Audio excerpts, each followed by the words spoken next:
Next thing we want to do is identify the form, which is an essay. Now remember, it can be an article, a speech, or a letter. The examiner is your audience, and as I will mention, your classmates are often the best starting point to think about them as your classmates. Obviously the examiner is marking your paper, but a good way to think about tone, sarcasm, wit, humour, lively and engaging is to think of your classmates and how you would read this to them or present it to them. And then the place is obviously the topic or subject matter. And again, that varies year on year. The next thing that people tend to do is they panic, but your planning can be broken up into two parts: the 5 W's and the 5 senses. And this can be done in relatively short space of time if you do it properly and if you practice it. It's like anything, if you practice your planning, it becomes much smoother, and it's also more effective within the 10-minute time frame. You're aiming for 10 minutes. So go in with some preparation, and I'll talk about that in the next few clips.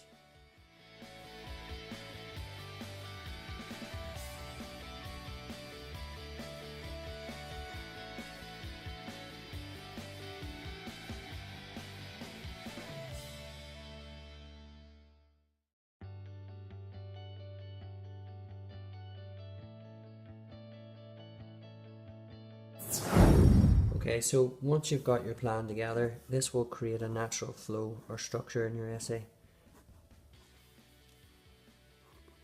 And that's really important because it's part of the marking criteria, is that it's coherent and structured. So one way around this is to use each of those ideas to form parts of your essay.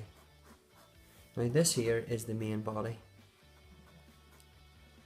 and this will have 1 or 2 events or experiences or activities that you did. And then the why is important because it becomes reflective, as I mentioned before, and that shows that you can change the tone of your essay, because in here will be lively and engaging, and perhaps at the end you might be reflective on why you would return to that place, and maybe perhaps bringing it back to the beginning. Perhaps if it was a holiday at school, like the recent Easter break that we've all come back from, maybe you're returning to school and you're dreading that. There's a sense of dread, but you know you're going to go back there. So try and show the examiner the full range of ability and skills that you have to answer the question. So we talked about a time of year, talked about perhaps a school holiday or break. We talked about setting then here, location, and the specifics of that. And then down here, if it's lively and engaging, you should know, your teachers will have told you this countless times, you need to involve linguistic devices, strong verbs, strong adverbs, sentence openers that are varied. The linguistic devices are ultimately the things that make it lively and engaging, coupled with all the rest of the other elements that you've been taught. And then the who can sort of filter in. They can be friends or family. And then the why part is essentially the reflective bit. I did mention before that audience was important. Okay, now if you are writing for your classmates, remember this is personal writing, and they want to see your personality, and your personality is at its truth when you're with your classmates or you're in class and you're able to share some of your experiences. So why not use that as your basis for the tone or lively and engaging tone at this part? This is where all the action is, and then at the end there's a change in tone because you're reflective about perhaps the place that you stayed and that you want to go back there.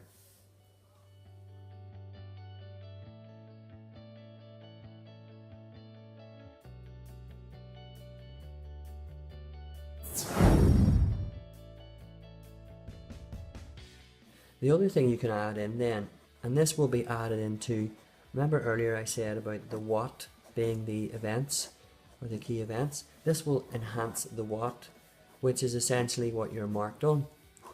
So talk about the five senses: sight, touch or feel, taste, smell and sound. And again, do the same thing. Add in your ideas. Okay?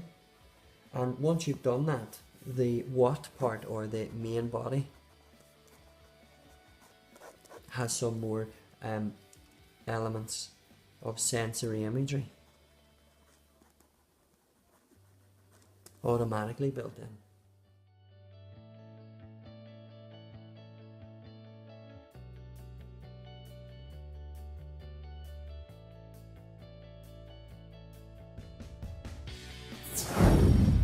If you wanted to add detail to it, perhaps some of the sites or the things that you did see were the locations, perhaps buildings. Was it urban? Did you stay in a city? Was it rural? And again, you can add in the things that you saw there and describe them in detail. Remember, one of the key parts of it is detail. So zoom in and describe it in detail, and use the senses then to enhance your writing. Touch or feel, you know, was it cold? Was it warm? You know, describe the sensory elements of it. And this doesn't have to be overly detailed. It just has to be effective. So pick one or two. Then if you look at taste, what type of foods did you have? And then describe how they tasted and how you felt. Okay, and then the smells. You might maybe the sea air when you're getting away somewhere fresh, perhaps the food cooking in the restaurants, trying to entice you in to buy some food.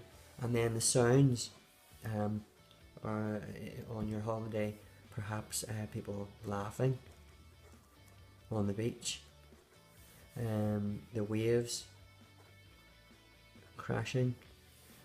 You know, you have to make it your own from that point. So this is really just a structural element that should give you a starting point. But the key point here is to think about this word here, is vocab. You've got to use the vocabulary to describe each of those. Perhaps maybe two strong adjectives, adverbs or verbs that you're going to add for each. And once you build that up, then you get a very strong essay plan. So you've got your 5 W's and your 5 senses, and what you've got to do now is master that within the 10-minute time frame. But if you have an idea of what you're going to go in with, and you know what you're going to write about, then this should be relatively straightforward. The only thing that you have to add in is the relevant detail and the vocab. And remember, vocab isn't good on its own, it should be enhanced. So no good or bad, happy or sad. You want to enhance that. That's not going to get you extra marks. Okay, so make sure that you do that, or you have a word bank set aside that you are going to use in your exam. Perhaps put it on a cue card.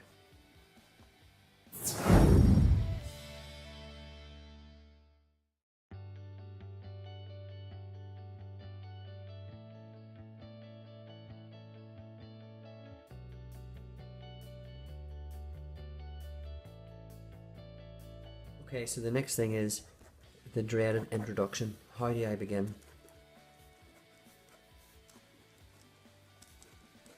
Okay, and some people are usually a bit frazzled at this bit.